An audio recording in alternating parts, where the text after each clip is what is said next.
Ако во изминатите епизоди ви зборував дека уставот е непроменлив факт, денес ќе ви зборувам за уште еден непроменлив факт. Соседите или народски наречени комшии. Тоа се тие, фамилијата и комшиите кои што ни се дадени од детството, па поради тоа по дома може да се спокараме, ама да се караме со комшиите, тоа и не бива.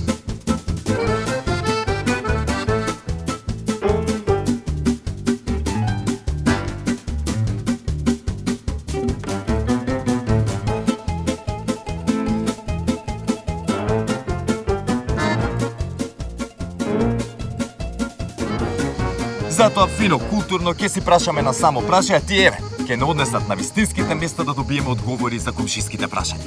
Додим.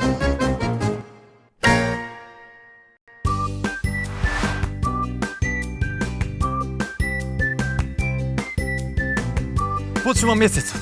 Доаѓа платата, но за жал доаѓаат и сметките. Затоа мојот другар Мики ми го постави следново прашање. Морам ли да ги плаќам сметките за одржување на зградата, иако не живеам таму и не ги користам услугите?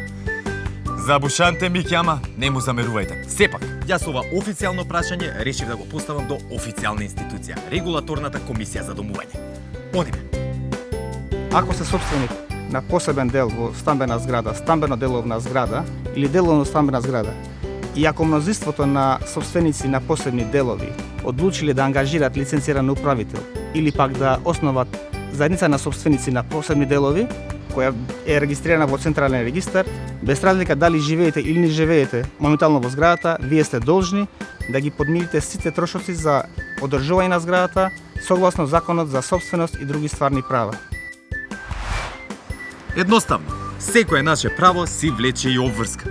Тоа е законот, Мики, и од него нема бегање. Сега јас ќе бегам да најдам нови прашања за нови институции, а вие понатаму посетувајте не и пишувајте ни на самопрашај.мк.